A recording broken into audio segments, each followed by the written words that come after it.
Tonight in CVM News at 7, police hunt suspects in officers' double murder on Waltham Park Road. Junior Education Minister faces backlash over call for no dissent. Transport Authority cracks down on taxi fare hikes. In traditional flavors, spicy fingers, a taste of art. In the business report, Sagicor Group Jamaica commits $200 million Jamaican dollars to Hurricane Melissa recovery effort. And in sports, Reggae Boys held 1-1 by TNT Soca Warriors.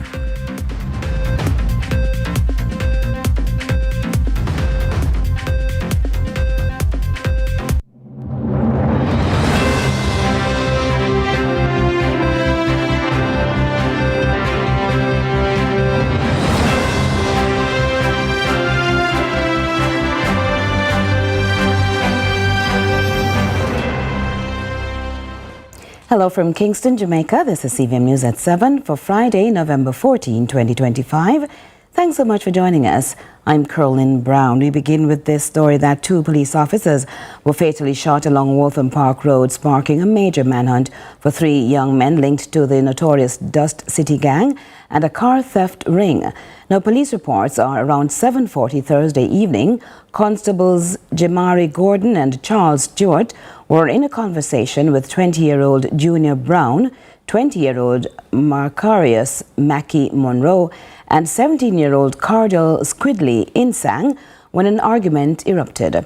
During the confrontation, Monroe allegedly pulled a firearm and shot both officers multiple times to the upper body. The suspects then fled on foot. Now, the officers were rushed to the Kingston Public Hospital, where they were pronounced dead while receiving treatment. Records show both Monroe and Brown have prior arrests for murder-related offences, and Brown was previously found in possession of 25 rounds of 9mm ammunition and 3 magazines. Now, CVM News understands Monroe has turned himself into the police. The Minister of State in the Education Ministry, Rhoda Moy Crawford, is under fire for remarks she made urging a lack of dissent among stakeholders in the education sector amid discussions on the reopening of schools following Hurricane Melissa. The Jamaica Teachers Association is calling on Ms. Crawford to retract her statement, arguing if ever there was a time for dissenting voices, it's now. Minister of State in the Education Ministry, Rhoda Moy Crawford, responding to a question from her news team during a tour of the Culloden Infant School in Westmoreland last week. Is Mark Malava grandstanding, quite frankly? I wouldn't say that, but I'm just saying that if you do not know, you wouldn't know that the JTA has a forum to share their issues and concerns, and we've always been very accommodating of their issues and concerns. Just recently, our Education Minister, Dr. Dana Morris-Dixon, and the opposition spokesperson on education released a joint statement. So at this time, we don't want dissenting voices. We want all the stakeholders to come together with a common goal. What all of us want, what is best for the children of Jamaica. Now, President of the Jamaica Teachers Association, Mark Malava, is taking issue with Ms. Crawford's remarks. He argues that the statement implies that the ministry can issue directives unchallenged, with stakeholders expected to merely accept them. She also made the point, and she said that, now is not the time for dissent and all hands should be on deck. I agree with the latter part of the statement, that all hands should be on deck. But she's suggesting that the JTA should blindly subject ourselves to the dictates of the Ministry of Education. The JTA does not operate like that. The JTA subject themselves to the dictates of their constituents, the teachers. Mr. Malava is also cautioning that the state minister's comments risk appearing dismissive of teachers' concerns. It is unwise to offend the sensibilities of teachers at a time like this, especially if you are in leadership within the Ministry of Education. It's unwise to offend the sensibilities of teachers at a time like this. And those statements demonstrates to me that the junior minister believes that the concerns as raised by the JTA on behalf of the 25,000 teachers across this country, that those concerns are inconsequential, that those concerns are frivolous. That's what she's saying. That's what she's suggesting. The JTA president is also calling on the state minister to withdraw her statement, as he says now more than ever, educators and stakeholders need to voice concerns openly to safeguard students and staff in the aftermath of the hurricane. That is just absolute madness. And those type of statements, those kind of statements are most unfortunate coming from one of the leaders within the Ministry of Education. Quite frankly, she should withdraw them, but that's on her as to whether she wants to withdraw them. Now, the issue also caught the attention of opposition spokesperson on education, Damien Crawford, who earlier this week on CVM's lead story acknowledged the need for coordination, but emphasized that healthy debate and differing opinions are part of effective planning ahead of the reopening of all schools. Amoy Harrod reporting for CVM News. And in the aftermath of Hurricane Melissa, concerns continue to mount as commuters across several parishes report significant spike in taxi fares. But the Transport Authority says it has moved swiftly to clamp down on the illegal practice. And as our reporter Akeem Orit tells us, the authority is reporting early success under its recently launched initiative, Operation Reset. With roads damaged and transportation disrupted after Hurricane Melissa, some taxi operators have taken advantage of the chaotic commute, illegally hiking fares and leaving many passengers frustrated. But the Transport Authority says it's putting the brakes on the practice. In respect of the seizures, all those operators will be operating against the terms of the license. The authority thought it necessary to exercise its power. Particularly at this critical juncture when the country is ravaged by the passage of Hurricane Melissa and reeling from the aftermath of it. People are generally suffering, and therefore find it to be, inhumane at this time for the operators to raise a fare. The authority says Operation Reset, launched on Monday, is already showing results, with 52 operators prosecuted for overcharging and 32 motor vehicles seized. But Managing Director for the Transport Authority, Ralston Smith, says with operators charging a 50% increase or 100% in some instances, there's a potential increase in prosecution. Those numbers continue to rise. We continue to press home the advantage in terms of where we are operationally. We are satisfied, and I'm very pleased to report that in the spaces that would have intervened, the parishes of St. Elizabeth, Manchester, Clarendon, Kingston, St. Catherine, St. Andrew, St. Anne, that we are seeing where the operators have actually been rolling back their fares, and that is exactly what we want. The intent of the operation is to bring about a semblance of normalcy to ensure that the passengers are not taken advantage of in this time. The authority warns that operators who continue to extort passengers could face tougher penalties, including the suspension or revocation of their road licenses. The passengers should expect more presence in terms of high visibility of the transport inspectors out there on the various routes and stopping and checking some of these vehicles. So there might be some semblance of inconvenience. We apologize for that. But it's for the good of the community and public and the transport sector as a whole, just to ensure that we are doing all that we must, all that we can to bring this thing to normalcy. In the meantime, the public is being encouraged to help. The authority is urging commuters to report cases of overcharging by calling 876-926-8912, WhatsApp at 876-551-8196, and providing license plate numbers, route details, photos, or videos. Reporting for CVM News, I am Akeem Orit. Now, with electricity still out across sections of Montego Bay, several traffic lights remain non-functional, resulting in an increase in collisions at intersections where motorists refuse to stop. Today, another crash occurred along Queens Drive near the Sangster International Airport. Reports are a Toyota Voxy taxi operating along the flanker to Montego Bay route entered the intersection just as a tanker truck was approaching from the Rose Hall side. Now, the tanker slammed into the rear of the Voxy, flipping the vehicle onto its roof. 2 persons were rushed to hospital. in serious condition. Communities which are still out of, or rather cut off, are beginning the recovery process after a hurricane caused extensive damage to agriculture and local infrastructure. Leaders say their priority now is rebuilding homes, restoring food security, and getting the communities back on their feet. Carla Ramdeen reports. Richard Curry says 80% of a compound was destroyed by the passage of the hurricane. Everything that you would have known of past is no longer the same. Everything has changed. That's shifted the entire landscape of the community. And not only a compound, but the adjoining districts, the entire belt from south in St. Elizabeth all the way through north has been devastated.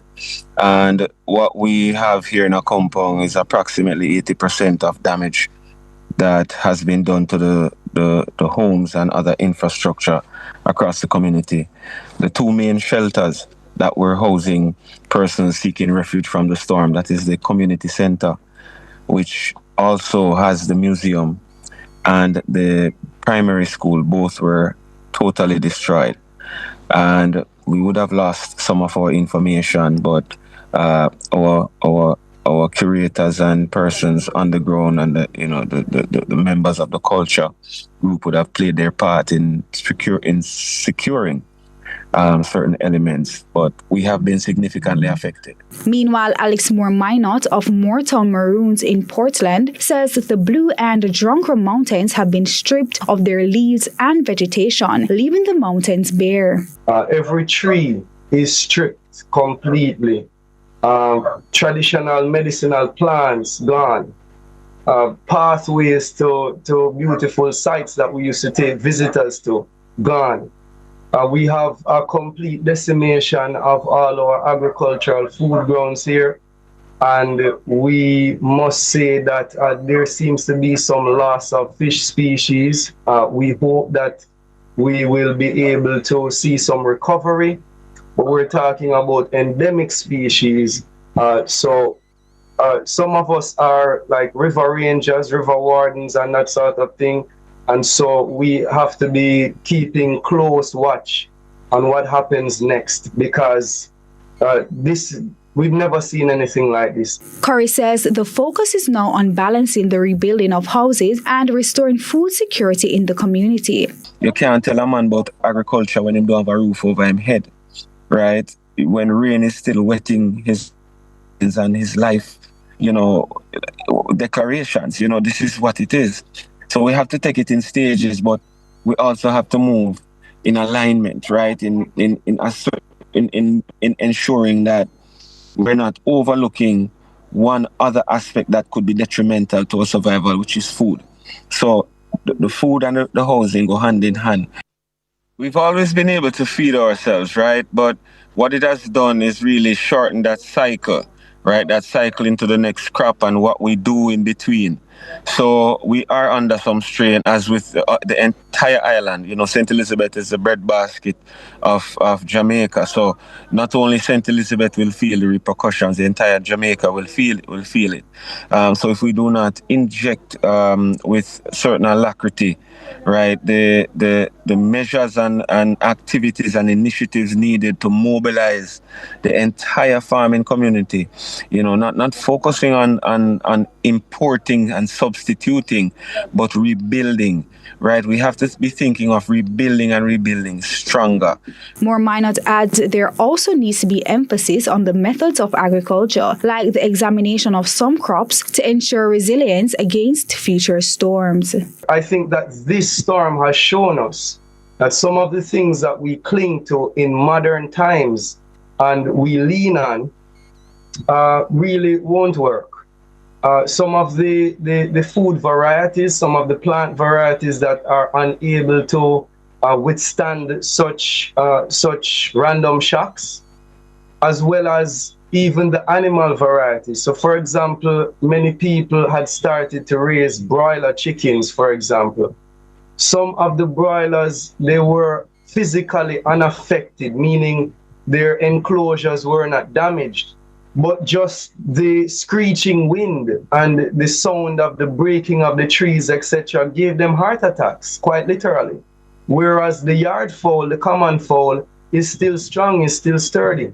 So just personally, I can say that I am refocusing and re-examining. However, community-wide, there needs to be some strength, some infusion, some help in terms of refocusing agriculture. Carla Ramdeen, CVM News. And CVM News at 7 will continue in a moment.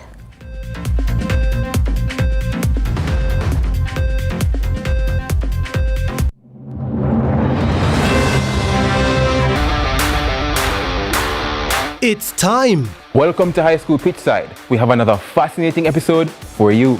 More matches, more big clashes. Let's talk about some of the big rivalries coming up this week. More of your favorite features. And trust me, you won't fall asleep in this history class. And of course, we always want to hear from you. Hear from your alma mater's players and coaches in Team Talk. You know we can't leave you out. So send us your messages on social media and watch us react on FanView. And you know we love a good little debate, right, Gio?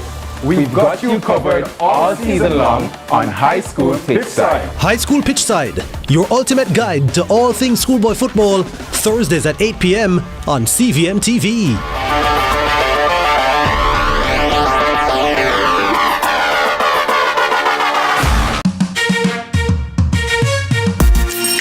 Hey everybody, I'm Yendi, and this is Odyssey with Yendi.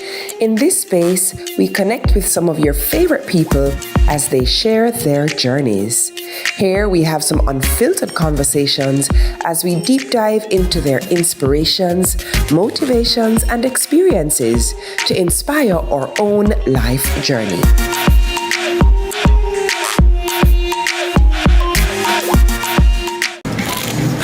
Now you can find your favorite chicken and snacks in the same place. Come on in. Introducing the delicious combination of KFC fried chicken and Doritos nacho cheese. The KFC Doritos Zinger, a crunch that's finger-licking good.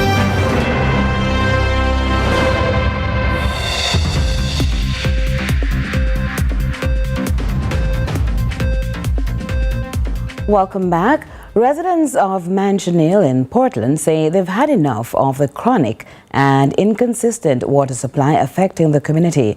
Our reporter Kevin Black tells us how the unreliable service is disrupting daily lives, pushing residents to call for urgent intervention. Yeah, we're having a water crisis. Residents in Sandshore Mansion Hill, Portland, say they are growing increasingly frustrated as inconsistent water supply continues to disrupt their daily lives. Some have been without piped water for days, forcing locals to rely on rainwater and rivers. We've been having a water crisis for a while, but it has gotten worse over the past couple of weeks. We were told that we're experiencing drought, but however, everybody knows Portland, we're full of river, and I mean, we have been getting rains here and there. And why now, since the election thing, it has gotten worse? For me, this just seems like sabotage. For many in this East Portland community, turning on the tap has become a gamble. Residents argue that despite repeated complaints, the issue remains unresolved, putting a strain on households already coping with the fallout of recent severe weather. We used to get water then you lock off the pipe Monday, Wednesday and Friday, they used to lock off the pipe. Evening time. All in a sudden they start lock off the pipe every night. But we get little man time, we turn it on by 9, 10 o'clock. We don't have no water until Monday, then turn on back the pipe. And then from then lucky half back, no water again. Pipe then dry. Residents are calling on the authorities to stabilize the distribution system, insisting that access to clean, consistent water is not a luxury but a necessity. One spring round, so we have to go get water. Yeah. But me the whole a jug of my hand and go fully. But it really affect me bad. We walk so far and go full and come back. I get some water. But I like them make water available back in the area. Yeah, because we know it's water there. A Portland is in and what whole heap of everybody about in the year. I would not like to get them remedy that we can get the water. Now residents wait to see whether their calls for a reliable water system will finally lead to action. Kevin Black reporting for CVM News. Pointed concerns were raised at the St. Thomas Municipal meeting with a focus on how disaster preparedness can improve moving forward. As councillors delivered a bracing critique of the current system, key lessons learned from Hurricane Melissa were also shared. Here's more from Crystal Williams. Learned by this Miss Melissa that caretaker for St. Thomas Western and councillor for the White Horses Division, Hubert Williams, at the St. Thomas Municipal meeting held recently, advocated for cassava farmers affected by Hurricane Melissa. He says no matter how resilient the plants and farmers in St. Thomas are, they are still heavily affected. He is appealing to the government to expedite efforts to providing assistance. A lot of time people look at the onion farmer, but let's look at our cassava farmers. They're going to be badly damaged because I can tell you, in my processing center now, about 60% of the cassava that come in is spoiled, no good. Councillor Williams says further consideration needs to be made when it comes to the rebuilding of schools, as they are often used for multiple purposes. Going forward, and remember, these buildings, we are a poor country. So when we have a school, yes, it's a school. It's built to educate our youth. That's the main function. But it also serves other functions. Like example, now when the disaster period, it is a shelter. So it's multi-purpose.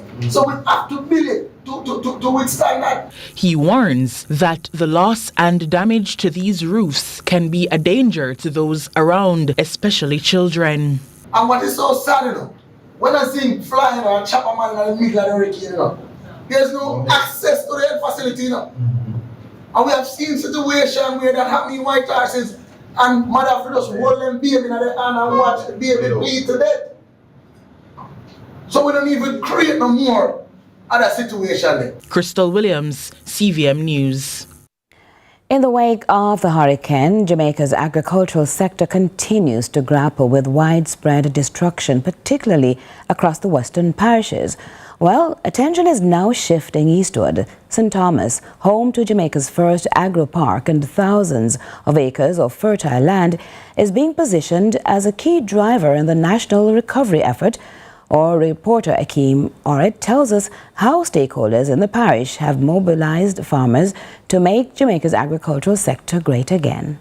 Melissa leaving severe damage across several western farming communities, Jamaica's food supply chain has suffered a heavy blow. But out east, St. Thomas, known for its rich soil and agricultural heritage, is being called upon to help replenish the nation's baskets. The parish, which was the first in Jamaica to receive an agro-park, boasts over 3,000 acres of fertile land ready for cultivation. And according to the parish manager for RADA, St. Thomas stands prepared to answer the national call. We have proposed from the parish of St. Thomas we're looking at approximately 425 hectares to about 1,900 farmers, right?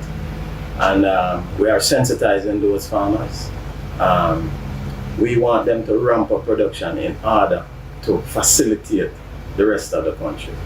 The parish manager says farmers are already being mobilized and a strategic engagement has begun between the members of parliament for St. Thomas Eastern and Western, aimed at ramping up production and providing support where it's most needed. Seeds, fertilizers, and some amount of help with poultry in terms of broiler production.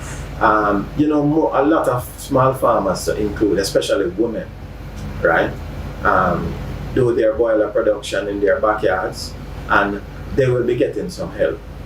But although St. Thomas escaped the worst of Melissa's winds, its farming sector was not left untouched. Several crop farms suffered damage. We have seen that St. Thomas have lost a significant amount of major crops that we grow, right? Totaling, in terms of monetary value, over $1.5 billion, right? And that is right across the parish, to include all those crops, cassava, peppers, vegetable crops, melons, cucumbers, and such alike, and onions, of course. And it wasn't only crop farmers who took a hit. Livestock farmers across the parish have also reported losses. Lost about 15,000 animals, approximately. Major losses were, of course, broiler, pigs, cattle, sheep to a lesser extent, and of course we're not going to forget our bee farmers. So we lost a number of bee colonies, approximately 1,500 bee colonies. Still, Rada's parish manager is urging farmers to rise to the challenge, pick up their tools, till the soil, and help rebuild Jamaica's agricultural strength. We are asking farmers to come together, right? We're asking farmers to be serious. We're asking farmers to change the mindset. We want to, increase production in that light. We want to encourage them that agriculture is a good way forward for them and their kids coming through. Now, as the country looks to recover from one of the most disruptive hurricanes in recent history, eastern parishes are now called to be the backbone of Jamaica's agricultural resurgence. Reporting for CVM News, I am Akeem Art. Now, the parish of St. Elizabeth has a central distribution point from which food can be collected to serve multiple families rather than people reaching out individually. Here's more on the organization overseeing that initiative and how you can get in touch.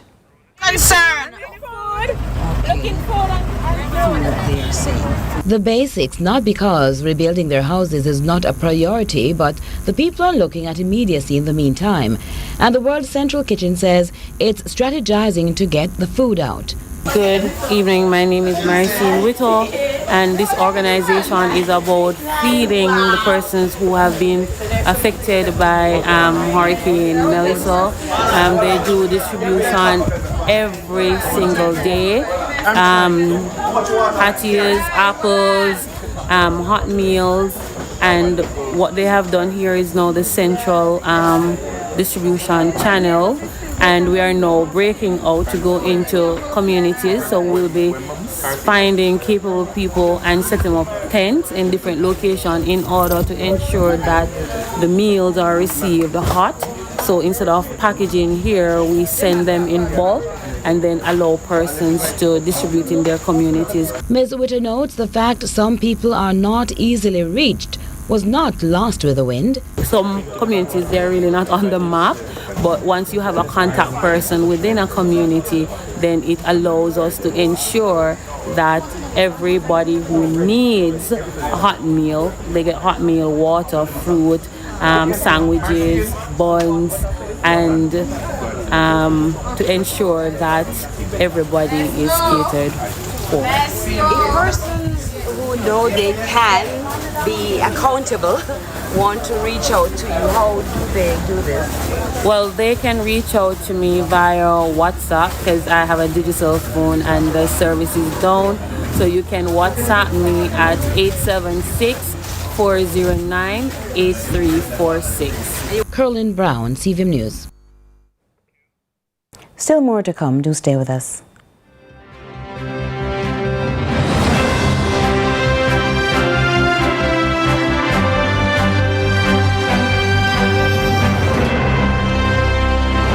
Let's delve deep into the issues. We'll take you beneath the surface. Greetings and salutations. My name is Orville Higgins and it's another edition of Fan Central. Talking to the people at the heart of the top sporting stories.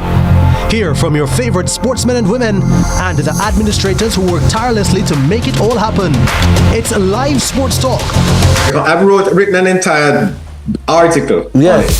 Looking at all the major issues every Tuesday at 9 p.m. It's Fan Central.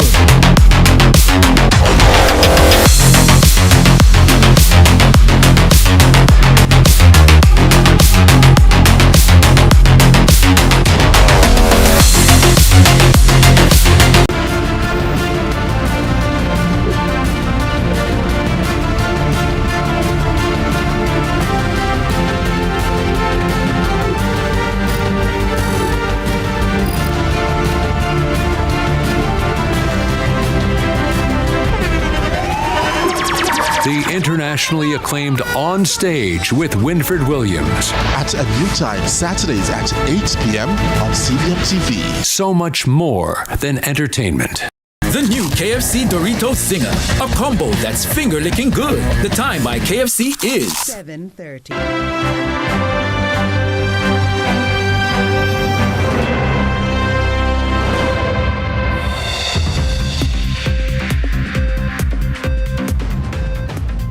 Thanks so much for staying with us. Now, as the country approaches another weekend post-Hurricane Melissa, President of the Light and Power Company, Hugh Grant, as a means of lightening the darkness many communities have been plunged into, rolled out a timeline for the restoration of electricity. My commitment right now is that by the first week in December, Portland and St. Mary will be approximately 95% restored.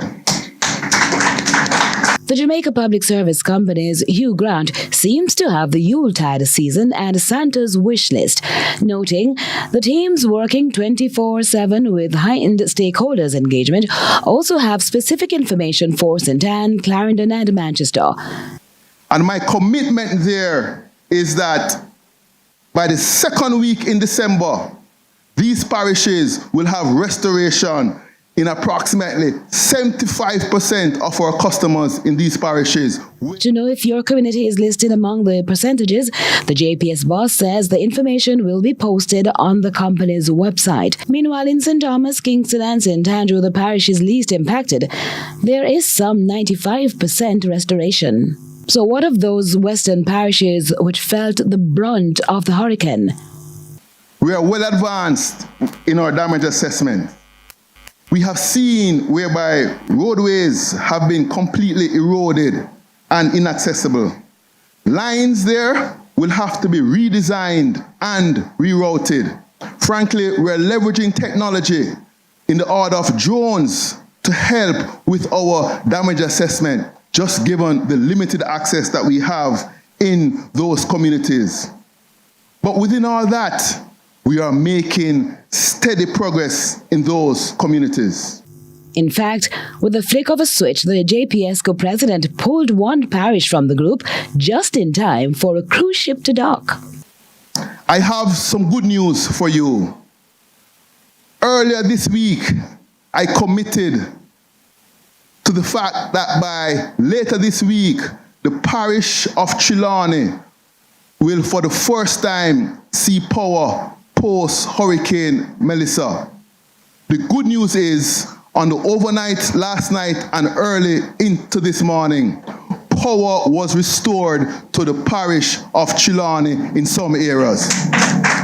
Hanover and Westmoreland, he says they are coming your way, reinforcing the restoration process aligns with the strategy of hospitals first, then pumps, economic centres, then communities. He adds there are parts of St. Elizabeth now with light, including the town of Santa Cruz. I want to be frank, however.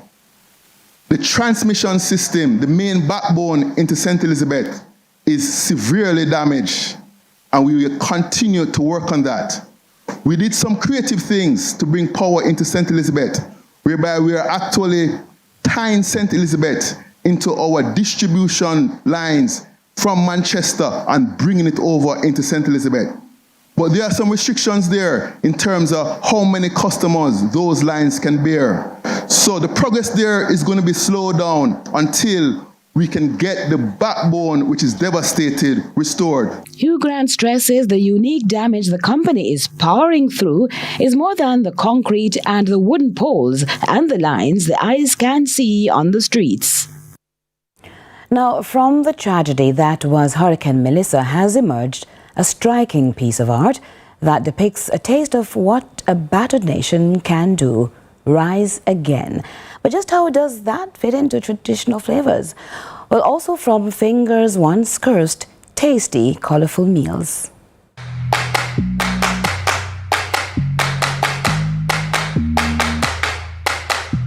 The verbal fire cast over these fingers from childhood scorched, but from that mental heat came forth an extraordinary blend with a twist, a taste of art.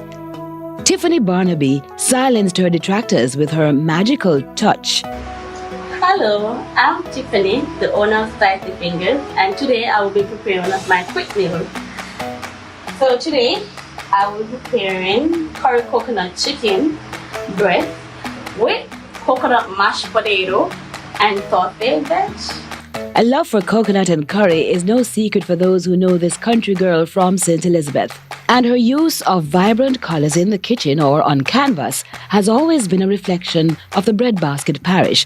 That was before the savage onslaught of Hurricane Melissa, which broke her and snatched one of her best friends, who would have turned 32 on November 22. She didn't bury her grief in cooking, though. She turned to one of her other loves, a charcoal pencil she last used in 2018. Thank I have a praying mom, so she's doing everything that she can also, you understand? So if this hurricane, it break me mentally. I didn't know.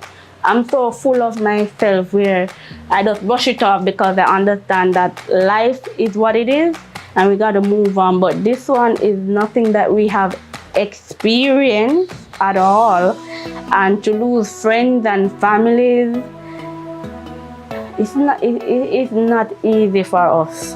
I didn't know that true pain and emotion and how I felt could actually give me this beautiful art, honestly, because I didn't know I have it in me. So this is showing the emotions and pain.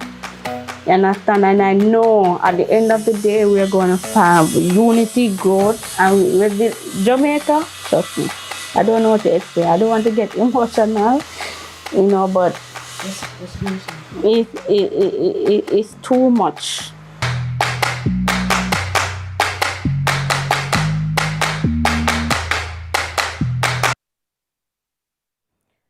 After raising concerns, Southern St. James was being overlooked in the recovery efforts. Member of Parliament for St. James Southern, Nikisha Burchell, says her constituency is now receiving much-needed support from the Montego Bay Indian community. Carla Ramdeen has more.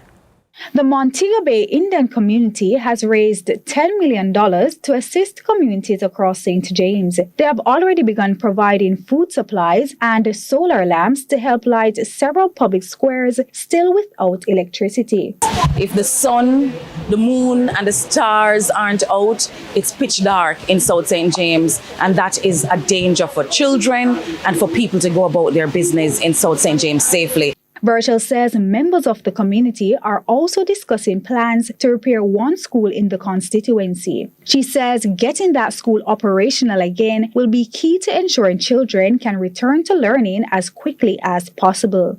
And we're also contemplating a model with the Ministry of Education where we get kids from adjoining communities to come to one satellite school that can host them, particularly our PEP students who need to prepare for their exams. Despite the support, the MP says the constituency is